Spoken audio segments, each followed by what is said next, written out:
Welcome to this week's episode of Health Matters with PA Lynn Szabo. This is an extra special bonus episode. You have a special guest with us this week.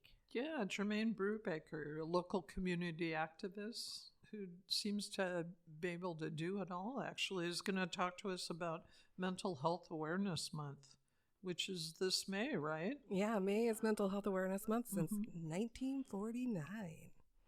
It's been around for a while. Oh, really? Yeah. It's the first I've heard of it. That's why we're talking. I know. How exciting. Yeah. So can you tell us why mental health matters locally? Oh, yeah. We have mental health is part of our everyday life. It affects all of us. It's part of your overall health. It's how we feel, how we cope, how we connect, how we pretty much do and cope with our everyday life and all the stressors and all the things that come along.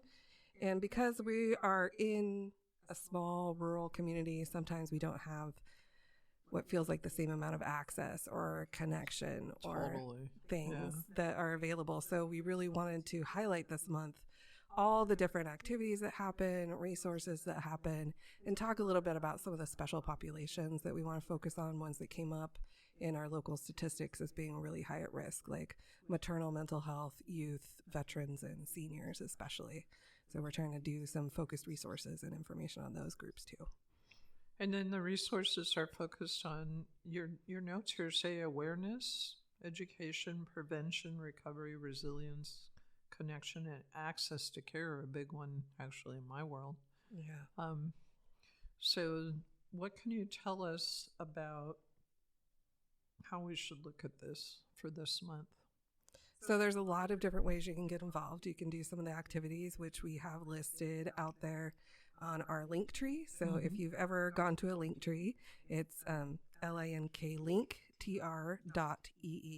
and then /mental health matters DN. Okay. And on there we have listed all the mental health resources that we were able to gather and a bunch of the events that will be updated to as new events come up, which they always do. And it's about really like finding those connection pieces, going out in nature and going on a mindfulness hike, like doing yoga, all sorts of things. And then we're culminating kind of on the 26th of May with a mental health awareness walk. It'll be Tuesday morning, and we're going to go from public health to Flynn Center. And for those who might have some ability issues or don't want to walk as far, we'll also have a staging area at 9th and L Street. But we just want people to wear green on the 26th and talk about mental health and think about why it matters. And then there's going to be a health coverage town hall that night too at the vet center. And a lot of what's coming down with the HR1 changes and the changes to Medi-Cal will be affecting people's access to care. So we want to make sure that people are informed, know who to go to if they have questions. And we're going to have some people there that you can actually like set appointments with to like figure out your individual stuff as well. Access to care, always a topic, I guess, in rural communities. What do you, I would say as a provider, our access to care is pretty awful. I don't find that it's around when I need it. But it could be that I'm not well informed about stuff, but it could also be that really it is awful. And I'm wondering, number one, would you agree with that? And number two is if you do agree with that, if it is awful, how do we make it better? That's the question that we've been asking a lot, right? Because we know, and I hear the stories over and over again, is like, I'm in crisis and I can't find anybody to help me. Yeah. Behavioral health and UIHS, they do offer like same day services. There are crisis health lines out there, but sometimes when you want to continue that care, it can be, that's where the delay can come in. Right. You can get that moment of crisis met, but it's hard to get that continuing health care on a regular basis. And we don't have a lot of behavioral health providers here. Rural counties are number one in the nation for having lack of access to multiple kinds of providers, and behavioral health is definitely in that category. So I know that our county has been trying to bring more in. There's telehealth options that are out there, but that can be hard when people aren't comfortable with telehealth maybe, or don't have the the skill level or feel comfortable accessing something on the phone or through a tablet. So letting people know that those options are out there, I think, are important, because sometimes in these rural communities, we can't bring everything to us, unfortunately. Sometimes we have to outreach outside of the area. Reach out. Yeah. Yeah. And the studies show, actually, if you're wondering, well, is that even effective? Telehealth is actually, telemental health is actually a really effective way of accessing care. Yeah, I've used the online ones like BetterHelp and stuff like that myself when I was like, okay, there's not a lot of options here. And I'm an uninsured American as well. So sometimes we can't access them without insurance. So there's options out there. There's hotlines out there too. But really, like, building those connections in your community and building your like support system is a key to your mental health. So that's something you can do even when you can't maybe access the care in the way that you want to. Yeah, as a provider, a medical provider, actually, I'm sitting here thinking, well, we have separate appointments for checking your cholesterol or getting a women's health exam. Why don't we have mental health exams like once a year? Just check in with people and see how we can best address whatever it is we find. Because Lord knows we talk about it a lot, and they do a lot of questionnaires that they fill out, and then a problem is discovered in almost everybody, and the medical assistant comes and alerts the provider. Then the provider says, well, I have 7.5 minutes. Yeah. Let's get to it. I'm gonna refer you over here. Right. It'll be a month, and they'll get back to you. And then you gotta. I've been through that cycle. But where do you go that you get seen in a month? Because it's like 4 or 6. Well, yeah, it depends. Or Sometimes never. you get lucky. You get put on a waiting list, which is never a thing. Waiting lists are not real. It's just to get somebody out of, the person's face for the moment. And you know what's interesting too? So we just locally did our health survey of the community, and 56% of Del Norters say that mental health is an issue in our community, like an important issue. So I think that we can all agree that it's important. We can all agree that it's hard to get those services. How do we come together to Can we all agree that the people who said no are the crazy ones? No. Well, I think the people that say no don't want to say no either. Yeah. I don't think they're trying to keep us out of getting help. I think it's just those are the ones that are impacted getting system. service. So I would take that to be 50. I know I said it sarcastically, but the 56% that said it's a serious issue are probably the ones that don't have access. Right. Yeah. It's probably, I don't know the percentage of who has access and don't, but yeah. Yeah. And we see it in our lives. We have friends, we have family members, ourselves. We all go through these ups and downs. And if you don't have a support system or you don't have access to those things, it can be really hard to come out of those sometimes. Oh, yeah, completely. But then, the strength, I think, also of a rural community is the neighborliness of it, in that people check in on each other. I know when I had my surgery over the summer and I was kind of housebound for a while, all of a sudden my garbage cans were going out to the curb. And that was more a mobility issue, but the way I experienced it was something off my list. It was a struggle I didn't have to deal with in a day, and I'm really, really grateful. I had no idea who did it, but was really grateful for that. And I think those kind of neighborly interactions can also really help people with their mental health. They don't feel alone. They feel seen. They feel like there could be help out there, even practical help that they really need. Yeah, and that's one of the things we see a lot with our senior population is that isolation gets harder and those tasks become harder. So it becomes this compounding, and you're losing your core people. As you age, you will lose more people out of your life. So there's a lot of seniors that maybe they're the last friend in their friend group, and it's really hard as an adult to make new friends. It really is. And then you could literally be the last person in your family as well. Yeah. I'm going to be that on my side. Wow. Yeah. So what are you doing to build that support? Community, working in the community, doing things for the community. Like I serve on boards of things that I know I'm going to need to access in the future, and things like that, trying to build it out. Yeah. So you're building the world that you're going to need. Yes. Yeah. That's pretty cool. Well, you got to think ahead. That's right. But we don't. I would have never thought to do such a thing. Oh, yeah.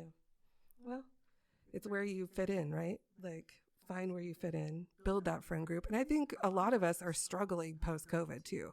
Because if you weren't in a pod with somebody, if you weren't in their pod, when we came back out into the world, we kind of stuck. Those social branches really got pruned. And it's been really hard to remake those connections outside of that core group again, because people also aren't as social as they used to be. So you're not going to events. You don't have that like buddy that you would just see out and around as much anymore, right? So really trying to be intentional and finding places where you can find your people is important too. Like find your affinity groups, find the stuff that you care about. It could be like if you're a veteran, the veteran services over here, they have a vet cafe, which is just like having a meal together and having a conversation with other veterans. And like there's some resources and stuff there too, but it's really about creating those community connections together and having that support. Yeah. Awesome. So focus populations this year. Who needs the most help in Del Norte? Well, all of us, All of honestly. us, yeah. That is pretty much everybody. Yes, yeah, but we've been this year we kind of took some of those top statistics and took a look at them. Youth is always one for sure. There's lots of stuff happening around youth, school stress, anxiety. There's a lot of depression and social isolation, a lot of trying to figure out who you are, right? And like where you belong. Hell, I'm 50. I'm still trying to figure that out, right? It's a journey. Yeah. And you know what? You leave off bullying here. Oh, yeah. And that's like a huge one that I see in the exam room, not only for the people that are probably the bullies, but definitely the people who are have it directed toward them, that are the targets of the bullies. Yeah, and that feeds into like if somebody's already struggling and and it's so easy to do the online bullying these days. Like you can't walk away from it like you could when we were younger. Like I got bullied for a full year at school once, but I got to go home and not deal with it, right? But now kids are getting like the text messages or it's on social media now too. So there's less of a break from it. It's also younger, I think, too. I think you think of bullying, I would have thought high school, but now I'm seeing it actually in elementary school. Oh yeah, mine was third grade. Yeah. Way back when. Back in 1980? Yes, 1983 to be exact. Also, we want to highlight seniors as well. We already kind of talked about that as well, but there's that added isolation that often happens in the senior population, especially as you become less mobile. Like you may not be driving anymore. You may not have the physical ability to go out and do a lot of things that you used to. So people really get those things cut back. Maybe you used to go to senior lunches and now you get it delivered. So you used to see a group of people. Now you only see that one person. Right. So trying to build like companion groups or volunteer driver programs, things like that, where seniors can like be in contact with each other, even be like, okay, I know you have a doctor's appointment coming up. Let me come pick you up and drive you there, or I'll take you to senior lunch. And if you have a senior in your life, checking in on them, doing the small things, taking them to lunches where they can go hang out with other folks. Giving those abilities is really important. And there's great resources here like A1AA and the Senior Center. Okay, wait. Acronym. What is that? Area 1 Agency on Aging. So they're located out of the Senior Center and do a lot of different programs. The Senior Center is a county-run program. There's a lot of things through the local tribes. There's the UIHS lunches. All tribes have senior programs. There's a lot of different ways people can get involved, but sometimes the getting there. And also in any of these situations, as you become isolated, it can be scary to take that step back out and put yourself back out there to like be like, hi, I need a friend. Right. Exactly. And then you have veterans. Yeah, we talked a little bit about veterans. We have a really actually high veteran population here. We have one of the higher rates of the state per population even of veterans here. Most of them are older, but and one of the things with veterans too is I talked to a vet and it really clicked for me is like, you go when you're in service, you spend 24/7 literally with your 39 best friends. And then you stop and your routine's gone, your connections are gone, people are scattered all over the country, right? And you kind of lose that routine, you lose those deep connections, you lose that sense of purpose. So that can really like take a while for a veteran to find that again. So that's why, like I said, the Vets Cafe is a really good place, a really low barrier way to like go out and meet folks. Again, the tribes have some great veterans programs, UIHS, all those. So, question about the veterans: most of the veterans here, are they Vietnam veterans or from the Iraq wars? Or no, I had the stats. I don't have them on me, but I would say the majority of our veterans are over 65. Okay, so they're older. Older so veterans. Probably Vietnam. Yeah, Vietnam or Korea has a large population. And then, of course, we have like our Hmong veterans here who are part of the Vietnam Secret War and came here and had to deal with a lot of discrimination at the same time that they were that they were refugees here. So, but there's really a lot in that population. We have a really diverse veterans population. Our Native American population is one of the highest serving in our community.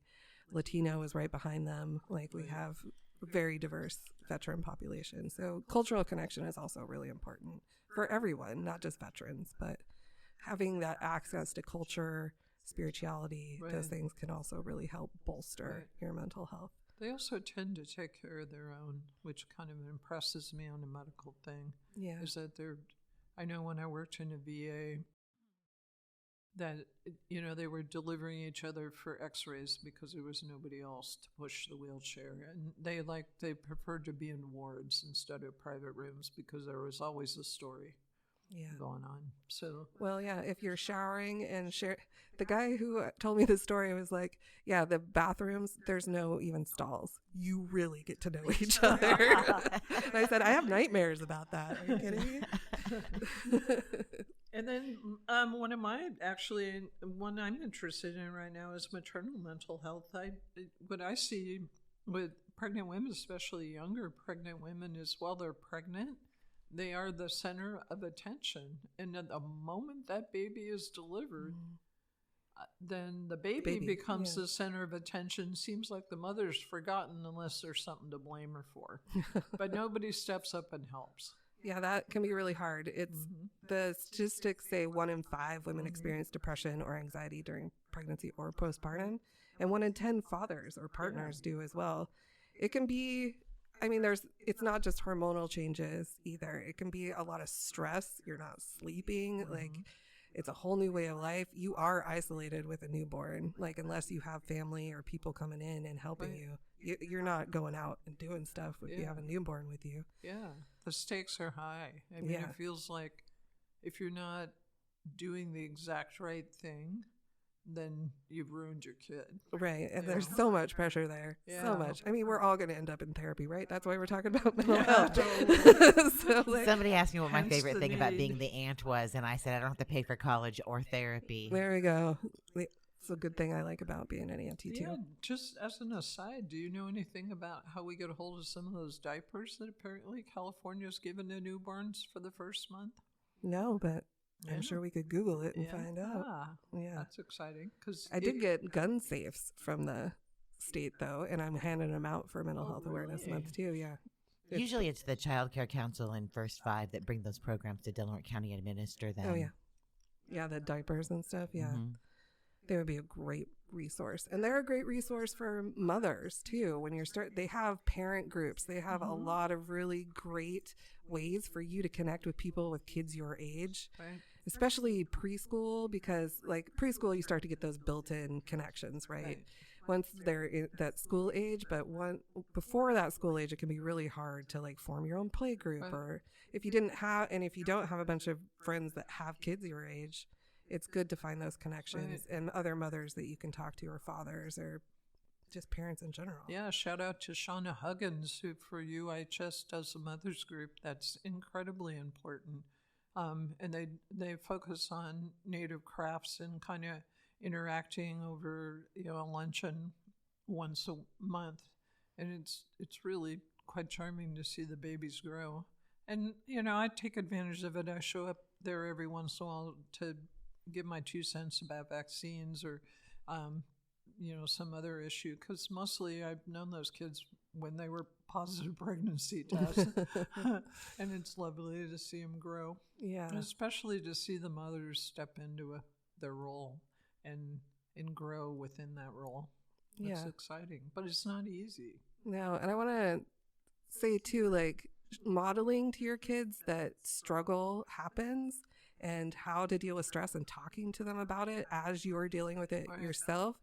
I think that transparency is important because it's something that my generation's parents didn't really talk about. Mm-hmm. And, it was kind of like this, well, you go see somebody and then it was like, okay, you take your medication, you go see somebody. Right. But like being able to talk about like stressors and how you handle it and what happens when you're like, were you ever depressed? What did you do about it? Like things like that, I think are important conversations to have within your family too. And with your kids, you can use age appropriate language, obviously, but like you can talk about, I was feeling sad, I was feeling lonely, and I did this to help. And I think it's important to build those skills early. I have a question for you. But we're the same age, essentially. I'm not thinking like a year or two older than you are.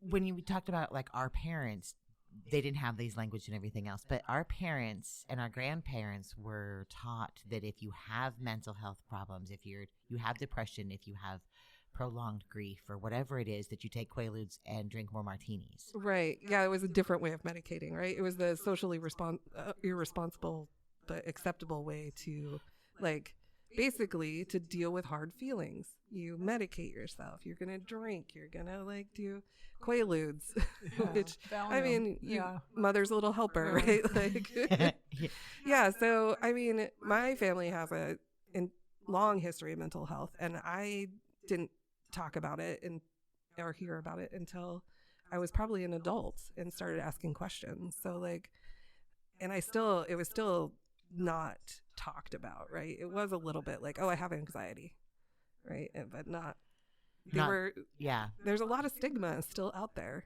And when we're thinking too about like our parents' generation, for Heather and I, those are a lot of the seniors in our population, which may not be comfortable talking about this kind of stuff. It just wasn't socially acceptable to say, I'm lonely. Yeah. And they don't. Yeah. I also think people didn't understand it really. Yeah. Yeah. And it was kind of like she'll snap out of it, or he'll snap out of it, or exactly. Yeah. You just need to be a better person. Right. Just go have some laughs. Let's just go have some laughs over a beer. But, that's not totally a bad thing. But if that's how you're dealing with your whole psyche, you need to maybe go to substance use services. I don't mean to derail you, but I wanted to ask a question because I've heard you several times say this, 2 words repeatedly through this conversation: connection and purpose. Yeah. Can you define connection and purpose? Well, sure. I'll do my best. What does it mean to you? Well, connection to me means that you have a support system, that there's people in your life that you are connected to. And it could be different levels of connection. You can have friends. You can have people that you go to when you're in crisis. But connection means having multiple different points in your life of things that feed your soul, really. Like, you need to feed your mental health just like you work on your physical health, just like you take your right vitamins, right? Points of connection really build that positive mental health. And what was the other one? Purpose. So having a role or having a meaning, like, right? We're all in the search for meaning of life, right? The number 42 is the meaning of life. For those of you who love Douglas Adams like I do. But really, people can feel very like disconnected. Again, it comes back to connection when you don't have a role or a purpose. If you're just kind of flying out in the wind and you're like, I don't know where I belong. I don't know who my people are. I don't know what I'm supposed to be doing in this life. Like, trying to find those purposes in your life can be really important and really help connect you and ground you, as well as build the life that you want to have. Can I ask about what local supports exist? Yes, of course you can. So there's all sorts. We have a lot of stuff here. It can be hard to access, like we talked about before, but we definitely want to uplift some of those basic ones. So first of all, if you're in crisis, 988 is very important. You can text it, you can call it. It's 24/7, and it's not just like suicide. You can be really struggling, having a bad day. It's still something that's available to you. Del Norte County Department of Health and Human Services, they have same-day walk-in services, mental health services, substance use services, and they have the PATH program, which is that mobile outreach and crisis support as well. And then what else we got? For young people, we have places like Coastal Connections, Trillium, lots of good places. The Del Norte Office of Education, they have school-based wellness centers now where kids can access mental health services right there on campus, which is awesome. We have veteran support services like the Veterans Crisis Line, which is that same 988 number. You just press 1 afterwards and you can get specific veteran or related services. We have senior supports, like I mentioned before, A1AA, Addie Meadam House, different tribal elder supports, volunteer opportunities are everywhere to help your seniors. Go check in at the senior center. They'll hook you up. And then, of course, maternal mental health, public health has a lot of great programs. Places like First Five, those are places I would go for like maternal mental health resources. And then, of course, go to our link tree at linktr.ee/mentalhealthmattersdn, and you can get these resources and all the awesome events that are happening, because I put a call out to the community and said, who wants to do something for Mental Health Month? And I have been overwhelmed. There is so much that people want to do and are doing, and there's a lot of activities. There's something every week in May happening. Wow. So check out that link tree. The flyers are right there. You can just click on it and find out all sorts of awesome resources and info. All right. Wow, I had no idea there was so much available. Because as a provider in the exam room, oftentimes all of these resources are more hypothetical than real when you're right in the moment. Yeah. But this is awesome for me because I can say, okay, well, maybe this one has a waiting list, but let's look at this one. Yeah. And for me, that's to be able to have the patient leave the exam room with something in their hand that's meaningful for them to take a next step is like beyond amazing. That is pretty cool. And then right, physical movement and those types of things are really good for mental health. And so you have planned a mental health awareness walk on the 26th. On the 26th. What is that? So this is our big celebration, kind of culminating Wahoo. And for people to wear green, come out on the 26th and just show your support. You can make a sign. There's going to be a sign making event at the library where you get all the craft supplies. What day is that and what time? I would have to look on my list. Okay, so go to the link tree. Go to the link tree, and it's going to tell all of Yes. the things. So I'm going to try to meet up with you on the 26th, May 26th. What time does the walk? So be at the public health parking lot about 8:30, and then we'll end at the Flynn Center by 10. There'll be a little rally point also at 9th and L Street, and it's got its own vibe squad there with John Horner on that corner. So look for the PATH mobile unit. It'll be parked at 9th and H, or go to public health parking lot on the morning of the 26th. All right, so you can have purpose and connection and a good time. Yeah, for real. Awesome. Nice. I appreciate you coming in. Yeah. Thanks, Jermaine. Appreciate your help. Yeah, thank you. Yay.